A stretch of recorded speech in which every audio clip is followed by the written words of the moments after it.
चेतना और मनोज दिल्ली के एक कंपनी में सीए थे। दोनों की कुर्सी अगल बगल थी। तो धीरे धीरे एक दूसरे से दोस्ती हो गई और यह दोस्ती कब प्यार में बदल गई, दोनों को पता भी नहीं चला। ऐसा करते करते 2 से 3 साल गुजर गए। एक दिन सुबह मनोज ऑफिस पहुंचा तो बिल्कुल उदास था। उसको देखकर चेतना ने पूछा, क्या हो गया मनोज, आज उदास क्यों हो? मनोज ने कहा, कुछ नहीं यार, बस ऐसे ही। चेतना ने कहा, नहीं कुछ तो बात है, वरना तुम सुबह सुबह इस तरह से उदास तो नहीं होते हो। मनोज ने चेतना से बता दिया, उसके घर वालों ने उसके लिए एक लड़की पसंद किया है और व्हाट्सएप पर फोटो भेजा है। लेकिन वह तो चेतना से प्यार करता है, किसी और लड़की से शादी कैसे कर सकता है? लेकिन मनोज में इतनी हिम्मत नहीं थी वह अपने घर वालों से चेतना के बारे में बताए। मनोज ने कहा, चेतना, मैं चाहता हूँ कि तुम अपने पापा को मेरे घर भेजो शादी की बात करने के लिए, बाकी मैं देख लूंगा। चेतना बोली, ठीक है, मैं आज जाकर शाम को अपनी माँ से बात करूंगी। चेतना ऑफिस से शाम को जब घर पहुंची, मनोज के बारे में वह अपनी माँ से बताई। वह मनोज से प्यार करती है और शादी करना चाहती है। मनोज के घर वाले उसकी शादी की बात चला रहे हैं। अपनी माँ से कहा, पापा को एक बार उसके घर भेज दो शादी की बात करने के लिए। चेतना की बातें सुनकर चेतना की माँ ने कहा, देखो बेटी, मैं तुम्हारी बात समझ सकती हूँ, तुम उसे बहुत प्यार करती हो। मनोज एक अच्छा लड़का है, मुझे उससे कोई समस्या नहीं है, पर तुम खुद ही सोचो, मनोज अमीर घर का लड़का है। हमने तो तुम्हें कैसे भी करके इतना पढ़ा के सीए बना दिया है, लेकिन अब हमारे पास इतना पैसा नहीं है कि हम तुम्हें दहेज दे पाएंगे। और फिर मनोज का परिवार बिल्कुल ही आधुनिक है, उनके घर की सारी स्त्रियां भी मॉडर्न कपड़े पहनती हैं। मुझे नहीं लगता उस घर में अपने आप को सेट कर पाओगी। हम ठहरे मध्यम वर्ग के लोग। तुम कहती हो तो मैं तुम्हारे पापा को बात करने के लिए भेज दूंगी, लेकिन अगर वह ज्यादा दहेज की मांग करेंगे तो हम कहाँ से दे पाएंगे? चेतना ने कहा, मम्मी, तुम एक बार पापा को भेजो तो सही। चेतना के पापा मनोज के घर में शादी की बात करने के लिए गए। चेतना के पापा ने मनोज के पापा से बताया कि चेतना और मनोज दोनों एक ही ऑफिस में जॉब करते हैं और एक दूसरे को जानते भी हैं। अच्छा यही होगा हम दोनों की शादी कर दें, बाकी आप लोगों की रजामंदी जरूरी है। तभी मनोज की माँ बीच में बोल पड़ी, देखो भाई साहब, हमें शादी करने में कोई दिक्कत नहीं है। हमें भी आपकी लड़की के बारे में थोड़ा बहुत तो पता ही है और हमें आपकी लड़की भी पसंद है, लेकिन हमारे बेटे को 10 लाख और एक 4 व्हीलर गाड़ी तो मिल ही रही है। आपकी बेटी जानने वाली है तो हम यह करेंगे, 10 लाख के बदले 8 लाख कर देंगे और फिर गाड़ी तो आपको देनी ही पड़ेगी। चेतना के पापा ने कहा, बहन जी, आप कैसी बात कर रही हैं? मैं इतने पैसे कहाँ से दे पाऊंगा? मैंने जो भी पैसा जमा कर रखा था, मैंने अपनी बेटी को यह सीए बनाने में खर्च कर दिया। मनोज के पापा ने कहा, भाई साहब, अगर आपने खर्च किया है तो हमने भी खर्च किया है। हमने बचपन से अपने बेटे पर किसी भी चीज के लिए कोई रोक नहीं लगाई है। उसने जो कहा हमने सब कुछ किया, जो मांगा सब कुछ दिया। अब एक बेटे के माँ बाप होने के नाते इतना तो हक बनता है कि अपने बेटे की धूमधाम से शादी करें। अगर हम दहेज नहीं लेंगे तो आपको पता है हमारे समाज में कितनी जगहंसाई होगी। चेतना के पापा ने कहा, भाई साहब, कैसी बात कर रहे हैं? दहेज नहीं लेने से जगहंसाई नहीं, बल्कि और आपकी समाज में इज्जत बढ़ेगी कि आपने अपने बेटे की शादी बिना दहेज के की है। मनोज की माँ बोली, भाई साहब, आपको किसने कहा कि हम आपसे दहेज मांग रहे हैं?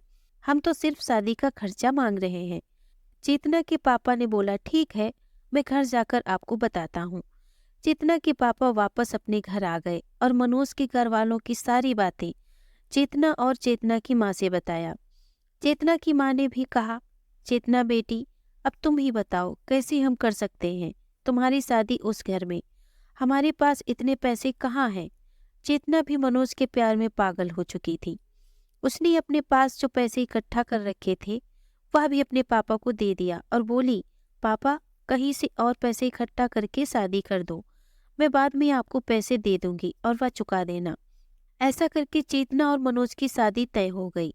शादी तो तय हो गई, लेकिन दोनों परिवारों में अभी भी दूरियां बरकरार थी। रोज रोज नई लड़कों वालों की तरफ से फरमाइश आती रहते थे, लेकिन चेतना के घर वालों ने भी अब तो इग्नोर करना शुरू कर दिया। उनको भी पता चल गया था कि जितना भी डिमांड पूरा करो और बढ़ता ही जा रहा है।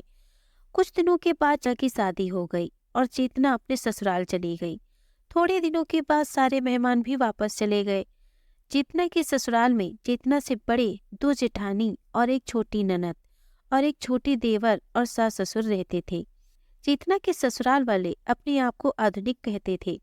वह इसलिए कहते थे कि वह उनके कपड़े आधुनिक होते थे, लेकिन विचार नहीं। जहाँ तक कि चेतना की सास भी जींस और टॉप पहनती थी। चेतना की दोनों जेठानी भी जॉब करती थी, तो वह दोनों भी जींस और टॉप ही पहनती थी।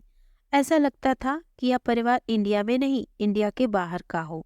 घर में तो जैसे भारतीय कपड़ों के लिए जगह ही नहीं थी, लेकिन वहीं चेतना साड़ी पहनती थी। चेतना जब तक घर में रहे तब तक तो किसी ने कुछ नहीं कहा, लेकिन एक सप्ताह बाद जब चेतना सुबह उठकर ऑफिस जाने लगी तो चेतना की सास ने कहा, यह किस ड्रेस में ऑफिस जा रही हो? साड़ी पहनकर क्या कोई ऑफिस जाता है? तुम हमारे परिवार की नाक कटवा दोगी क्या? यह बात चेतना को बहुत बुरी लगी, क्योंकि चेतना के परिवार में यह रिवाज था कि शादी के 1 महीने बाद चूड़ियां भी नहीं खोली जाती थी, और यहाँ तो ससुराल में कह रहे हैं कि सब कुछ उतारकर जींस टॉप पहनकर ऑफिस जाओ।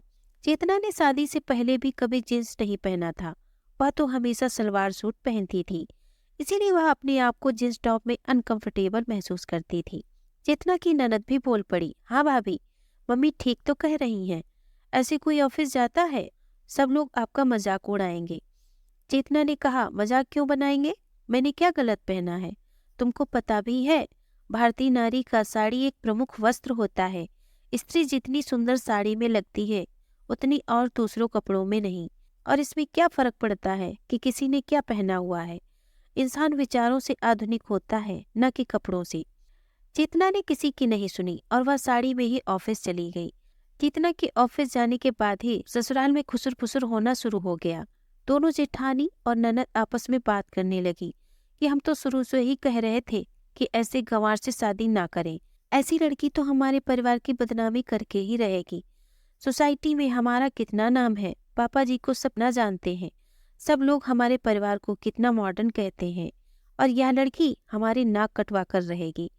यह बात चेतना के पति मनोज ने सुन लिया और उसने कहा, अभी आप सब लोग आप अपने को मॉडर्न कहते हैं, लेकिन आप लोग मॉडर्न नहीं हैं, बल्कि पुरातन पंथी हो। आधुनिक सिर्फ कपड़ों से नहीं होते हैं, विचारों से होते हैं। जब चेतना के पापा शादी करने के लिए आए थे तो सबको दहेज चाहिए था।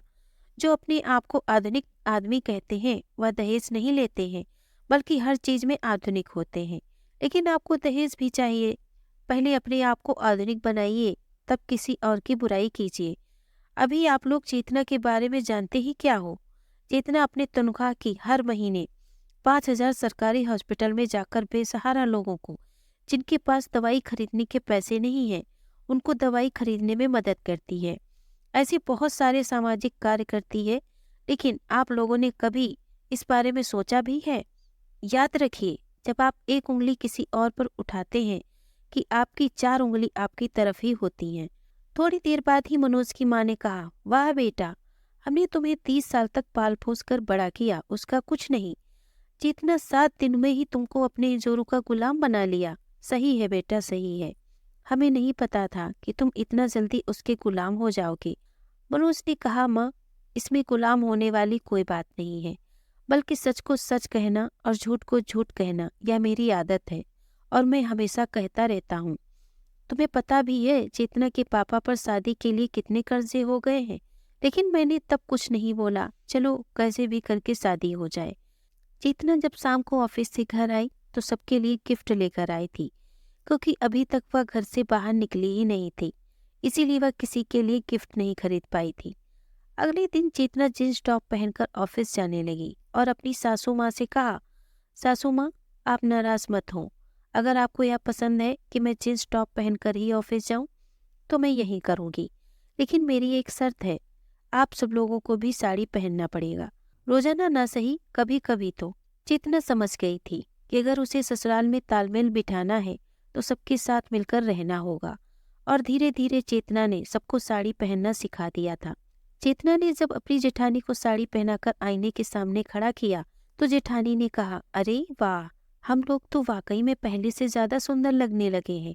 हमें तो पता ही नहीं था कि साड़ी में औरत और खूबसूरत लगने लगती है। फिर क्या था, अब धीरे धीरे इस घर में साड़ी का प्रचलन हो गया था। चेतना हर रविवार को अपने घर के आगे सुबह सुबह गरीबों को खाना बांटती थी, और वह खाना अपनी ननद और सास दोनों जेठानियों के साथ मिलकर बनाती थी, और सब लोग मिलकर खाना बांटते थे। उसके बाद जो उन लोगों को सुकून मिलता था वही जानते थे। धीरे धीरे चेतना को जितना लोग नापसंद करते थे, वह अब सबकी हीरो बन गई थी। अब घर में कुछ भी होता था तो बिना चेतना के सलाह के नहीं होता था। चेतना ने सबको सिखा दिया था कि सही से आधुनिक होना क्या होता है। अब इस बात को सारे घर वाले समझ ही चुके थे। हमें अपने विचारों से आधुनिक होना होता है, ना कि कपड़ों से। दोस्तों, अगर हमारी कहानी आपको पसंद आई हो तो प्लीज इसे लाइक और शेयर करें। अगर आप हमारे चैनल पर नए हैं तो इसे सब्सक्राइब करें। धन्यवाद।